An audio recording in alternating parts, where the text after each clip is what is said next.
Hello, honeys, and happy Thursday.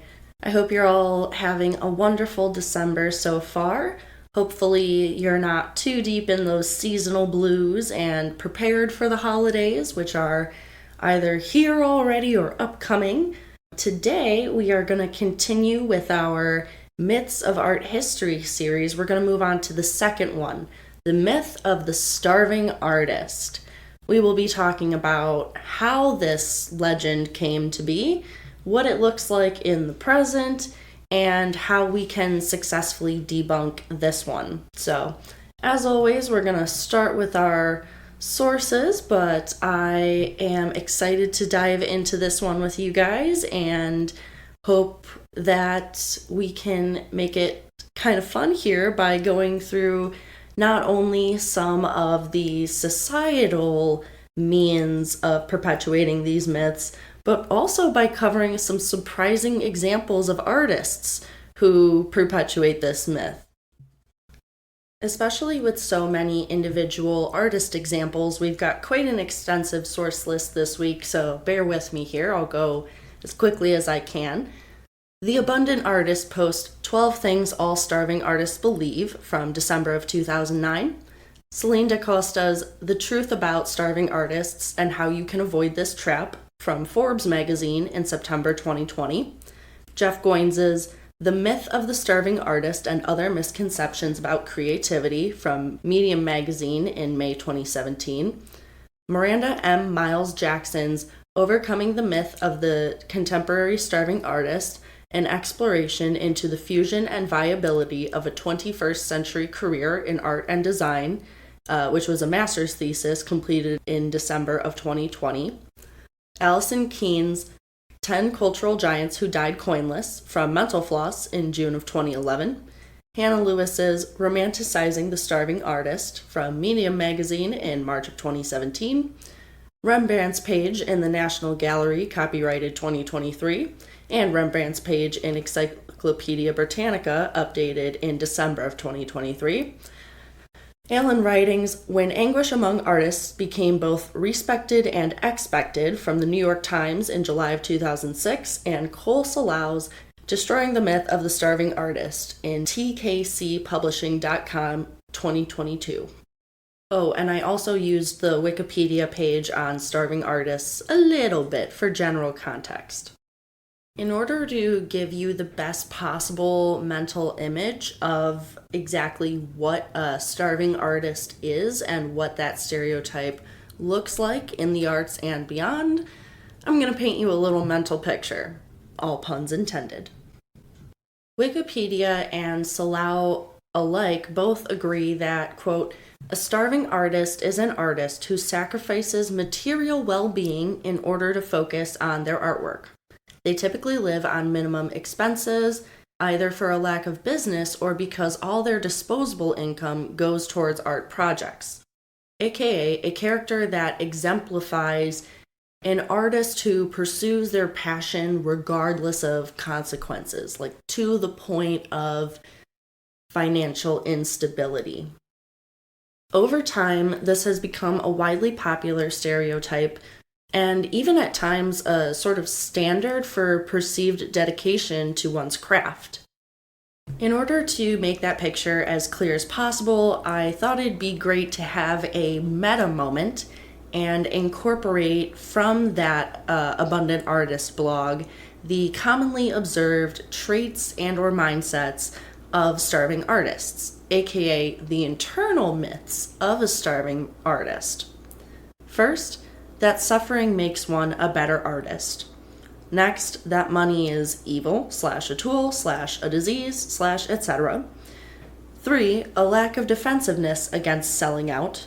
4, one day my break will come, aka unreasonable belief in their own success, a sort of I don't need training or education, often paired with a my relation, friend, mentor, etc., thinks I'm amazing already kind of mindset, an imbalance in the amount of time spent making art and the amount of time spent on any or other productive work, And finally, either being too picky about jobs and commissions or not picky enough.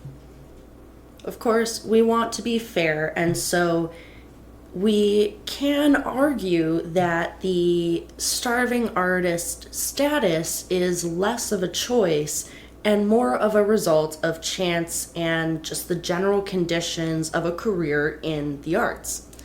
Both of the above sources, as well as others, note that the financial disempowerment that an artist may face might even be related to the high cost barriers of entry into fine arts, films, etc., including the cost of equipment, which certainly can get mind-bogglingly pricey.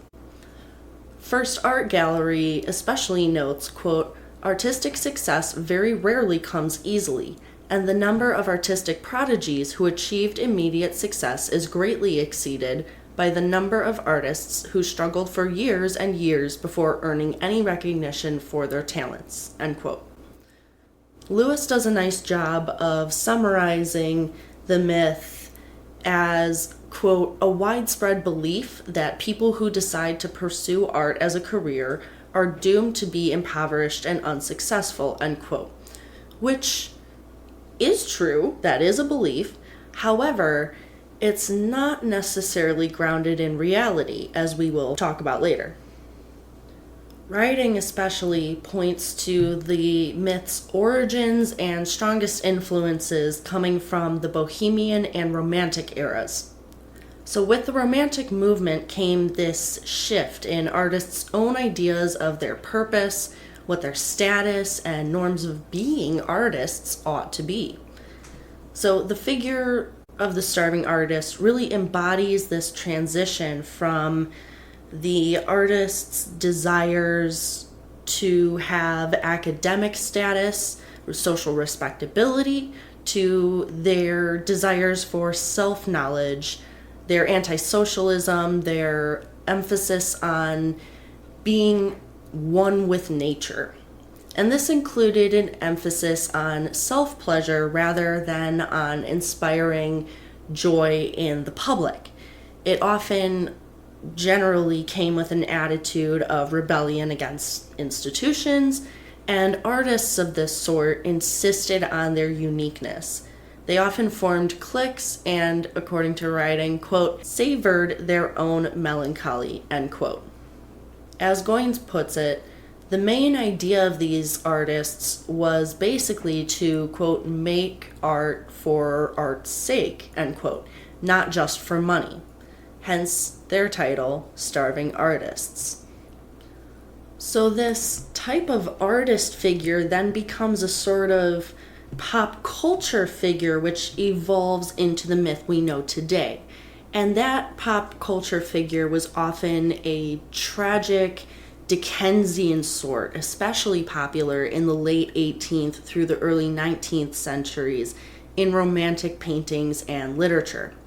So some examples include playwright Henry Mugger's 1851 Scenes de la vie de la Bohème and later opera La Bohème by Puccini and Leoncavallo, based on the book. Hunger, an 1890 novel starring a starving artist protagonist by Knut Hamsun, and Franz Kafka's 1922 short story A Hunger Artist, which was about a fasting performance artist who was seeking fame for his work. Some shifts in the visual arts, especially artists' own self-portraits, also describe the change from the academic to the romantic artist. In so doing, they capture the broke bohemian sort of lifestyle of the starving artist. For example, Joshua Reynolds' 1779 through 80 self-portrait, he's standing next to a bust of Michelangelo, he's wearing a Rembrandt-style beret and the Oxford honorary doctorate gowns. It's very clear he wants to be an Academy man. So, quote, "he was still desperate to impress the establishment. Yet within a few years, artists seem more interested in portraying themselves as intense, reflective, lonely, even unhappy individuals," end quote. As an example of Caspar David Friedrich, alone in his studio with some of his arts materials shows. Ultimately, as writing says, quote, by the late 19th century, while some artists like Manet, Whistler, and Audrey Beardsley showed off their importance by dressing as dandies, others were consumed by the sheer martyrdom of being an artist, end quote. There was actually some decently reliable evidence on Wikipedia, however, to demonstrate that some chose poverty as an alternative lifestyle in addition to choosing art careers. So the quote goes, Virginia Nicholson writes in Among the Bohemians, Experiments in Living 1900 through 1939, 50 years on, we may judge that Dylan Thomas's poverty was noble, while Nina Hamnet's was senseless. But a minor artist with no money goes as hungry as a genius. What drove them to do it? I believe that such people were not only choosing art, they were choosing the life of an artist. Art offered them a different way of living, one that they believed more than compensated for the loss of comfort and respectability, end quote. However, I did not find any evidence of choice really being much of a factor outside of that one Wikipedia quote, so that may only apply to a select handful throughout history. Moving on from the origins, there are a number of things that perpetuate this myth. One of which is its popular depiction throughout all sorts of mediums, film, TV, books, theater, artwork, so on. This can create generally one of two results, either discouragement away from an arts career or a romantic idealization of the sort of financial suffering that becomes expected with an artistic career. Writing actually notes that there's a sort of dual-sidedness to this perpetuation of the starving artist myth that comes from social context as well. Writing says, quote, now, a century later, while individual artists still have to struggle, the artist's status is secure. Yet, to this day, there remains the expectation that the artist, and that covers music, literature, and cinema, will be obsessive, moody, insecure, nonconformist. And if he, and now also she, behaves badly, forgiveness is assured. The fact is that, whether they are shocking or self-important, antisocial or entertaining, or even if they prefer to be celebrities over rebels and martyrs, we still want our artists to be different. We want to believe they are blessed with some mystical gift, and for that enviable state of grace, they can thank their romantic forebears, end quote. So though the popular figure of the romantic kind of era starving artist has certainly evolved, a lot of that idealization lingers throughout our culture. Oftentimes, the representation of the starving artist myth in pop culture relies on the use of an unhelpful binary, which can also perpetuate stereotypes about all sorts of artists. And this binary is the quote-unquote sellout figure versus the quote-unquote purist starving artist figure. And more often than not, there's a ton of derision directed towards that former, the quote-unquote sellout, especially parallel to the relatively celebrated starving artist examples. So what this can show us is that the starving artist myth really, to this day, relies a lot on the romantic, antisocial, and anti-money stances and ideals. This can have the unfortunate effect of making artists think that they can't take money too seriously when the fact is that, people still need to make an income. In fact, Goins says, quote, what I think we all fear is not discovery of or compensation for our work, But I think that we creatives are afraid that in caring too much about marketing or business, we will somehow lose the purity of our art. And that's a valid concern, but not an entirely rational one, end quote.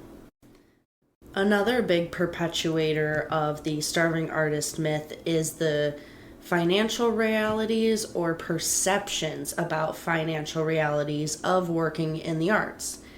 It is true that there's not guaranteed success in this field.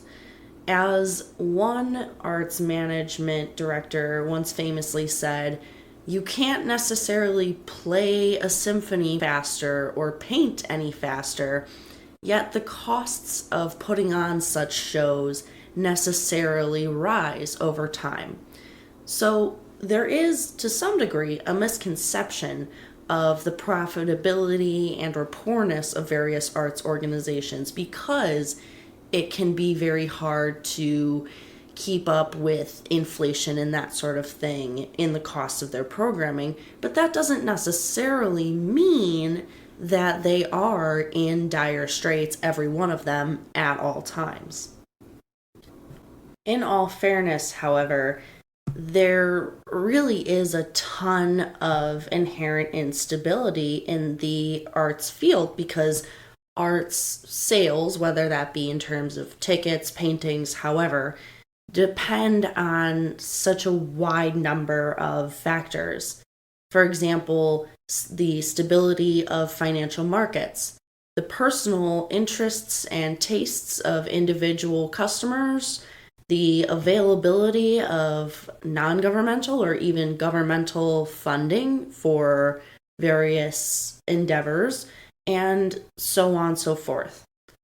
Salau recognizes this by saying really effectively, quote, earnings can vary wildly, with many artists earning very high or very low salaries.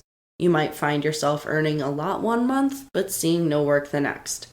There are times that you might even work for free to build a portfolio or gain experience, end quote. What is interesting, though, especially in regards to perception, is that Lewis found in multiple surveys that they conducted that most participants have contradictory negative outlooks on the success of art careers compared to the fact that every single one of them also knew at least one successful artist personally. Now, what that result tells us is that this cultural belief in the starving artist is really set deep, despite lots of even personal evidence which opposes it. Lewis concludes that, quote, people want to believe in art careers despite negative connotations around them because the stereotype of the starving artist has been deeply romanticized throughout history, end quote. So problematically, the starving artist has become something of a standard for the level of dedication that one is willing to give to one's art, and really kind of sets the stage in a lot of people's mind for their rise to success. It's almost like one must be a starving artist before one can become great. And based on how many real life examples I saw where that's exactly the story, seems true. The path to debunking this particular myth seems pretty simple and straightforward. We have to stop celebrating the pieces of it one by one, starting with no longer romanticizing the obscurity and suffering, especially financially, of artists as a part of their greatness, especially. As Goins puts it, quote, art does not have to be obscure to be meaningful, end quote. And also, I think a little bit more effectively, quote, you do not have to be poor to be creative, end quote. So really, we need to remember that several studies have proven that this is a pop culture, especially literary, originated myth and is outdated. It is a specifically romantic attitude that is, really just a leftover at this point and not applicable anymore. We have to recognize that artists can and should care about marketing, which should be publicly acceptable, so long as they care as much about their art, because how else are they going to sell it and thus earn a living? Duh. Artists can and should make money, which, again, should be publicly acceptable, so long as their art does not decrease in quality or meaning because of it. Again, as Goins puts it so shortly, succinctly, and beautifully, quote, "Money makes a better means than a master," end quote. So essentially, we really just need to support artists financially even before they become great, and stop sort of consoling ourselves with this idea that poverty, that struggle will make them all the better. And that's all well and good, but now let's get back to the fun stuff. Specific examples of starving artists from real life. Number 1, Johannes Vermeer. He was a very, very famous Dutch painter, but he worked notoriously slowly and built up massive debts. His patrons were kind of cheap, and he didn't really haggle all that well, and having 11 kids probably did not help his financial situation. He died at 43, leaving his family in debt, and was so unprofitable during his lifetime that after his death, his paintings were sold as other artists. Like, they literally painted over his name and put other signatures on it. And it wasn't until several centuries later that he became recognized as an artist, much less a quite notable one. All in all, Vermeer only lived from 1632 through 1675. Perhaps the most famous of all the starving artists is Rembrandt. He lived from 1606 to 1669, was a Dutch artist, and though his death as a starving artist is a pretty popular, well-known art historical fact and legend, the reasons for it are more complex than are commonly given credit, so let's dive in a little bit. Rembrandt, being such a great artist as he was, I think was a surprise for many of his contemporaries when he died as a starving artist. As Britannica puts it, quote, "One of the greatest storytellers in the history of art, possessing an exceptional ability to render people in their various moods and dramatic guises, Rembrandt is also known as a painter of light and shade and as an artist who favored an uncompromising realism that would lead some critics to claim that he preferred ugliness to beauty," end quote. So the first reason why he suffered such financial hardship is that there was just poor economic circumstances. A depression hit Amsterdam at pretty much the peak of his career, possibly related to the Anglo-Dutch War of 1652 to 54, and there were also some plague years mixed in there, which were, all combined to slow the art business dramatically. So Rembrandt got and accepted even fewer commissions. He was also a famous overspender. He lived beyond his means for almost his entire life, and was also well known for overvaluing and overpricing his own works. The two did not make good company for his financial state. As the National Gallery nicely sums up this whole debacle, quote, "In the 1650s, Amsterdam was hit by a massive economic depression. Rembrandt had not even completed half the payments on his house, and his creditors began to chase him for money. In July 1656, he successfully applied for cessio bonorum, a respectable form of bankruptcy which avoided imprisonment.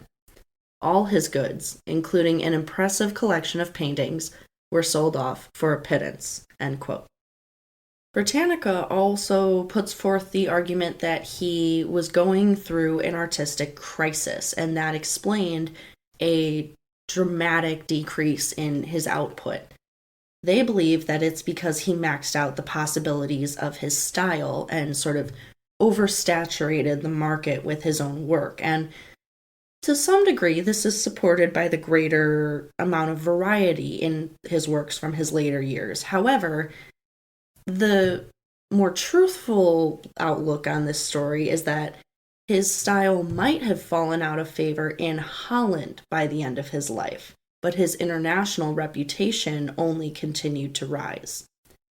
And this artistic crisis could be related to the deaths of several family members during those years. It may also have to do with his personality. He may not have been easy enough to work with for his clients. In any case, he remained highly esteemed despite this criticism through his death by his contemporaries, though he did die in abject poverty. Next up, we have Van Gogh, who, of course, is one of the most immediate and famous examples of an artist who struggled financially throughout his lifetime. However, because of his equally, if not stronger, association with the myth of madness, we're going to save him and his story for the next episode. In short, quote, "Despite the fact that he is now considered a master painter with an almost immeasurable impact on art and culture, Van Gogh died penniless in 1890 at the age of 37 by his own hand." End quote. And that quote's from Mental Floss. Next up, we have William Blake, who lived 1757 to 1827. An English painter and poet, he was well known especially for his engraving illustrated poetry. He died poor and alone, though without debts, which is more than can be said for many others in similar circumstances, largely because he was one of the first in the 18th century to move into Romanticism from rationalism, and was, of course, considered off his rocker for it. He was buried in an unmarked grave at Bunhill Fields in 1827. Then we have Matthew Brady. Alive from 1822 to 1896, he was Blake's contemporary across the pond and became known for his crucial role as an American Civil War photographer, who was nicknamed the father of photojournalism. He was already an esteemed and well-established photographer before the war, partially for a portrait of Lincoln which became used on the $5 bill. So, if you've ever seen a $5 bill, you have seen a photograph of Brady's. He spent approximately $100,000 during the war creating thousands and thousands of pictures. The problem was, nobody wanted reminders, especially visual ones, of the brutality and the carnage of that particular war. So the Mental Floss article points to one of the potential reasons for this, or an exaggerating factor of this, is Brady had a very stark realism style, which was in contrast to the propaganda, the very watered-down images coming from popularly circulated printed news and their journalists. So Brady, unable to sell his pictures and recoup any losses, sinks into poverty and alcoholism. Congress buys his collection later for little under $3,000, and he eventually dies in obscurity in 1896. Then, of course, there are some non-visual examples, because the myth of the starving artist spans mediums. First up, Franz Schubert, aka the guy who wrote Ave Maria, of all people. He lived 1791 to 1828, composed a ton in his short life, and, similar to Van Gogh, went largely unappreciated during his actual lifetime. He was considered inferior to his contemporaries, like Bach, but was later redeemed especially as an influence for Brahms and Mendelssohn. These days, his complexity and the beauty of his music is considered on par with Mozart. I'm not gonna lie, I was really tempted to give my best effort at an Ave Maria, but you guys have had to put up with my singing once already this episode, and I'm not here to torture you for Christmas, so. And surprise! Oscar Wilde is on this list too. Living 1854 to 1900, he, unlike others in this list, sold very well and was famous throughout his lifetime, but he was a completely careless spender and later alcoholic.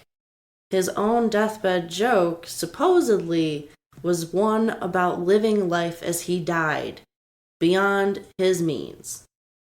And if you were paying attention to the second to last episode we released on Edward S. Curtis, you'll remember that he too died in relative poverty, considering his vast later success with his collection, The North American Indian.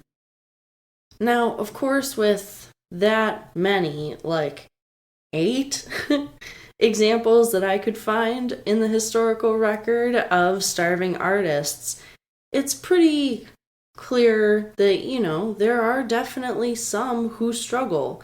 Many, in fact, do. However, that doesn't mean that we ought to perpetuate this myth as a sort of indirect means of creating a barrier of suffering and a barrier of financial ruin to either entry or success for artists trying to make a career in the creative fields.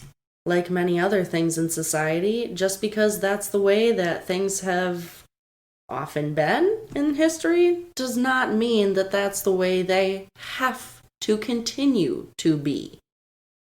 Alrighty, honeys, this has been our episode on the myth of the starving artist, where it came from, its very bohemian, romantic origins, how it has evolved into the present, some very famous and some very surprising examples of starving artists from the real-life records, and how we can quit perpetuating this myth in order to create a more equitable arts scene for everybody.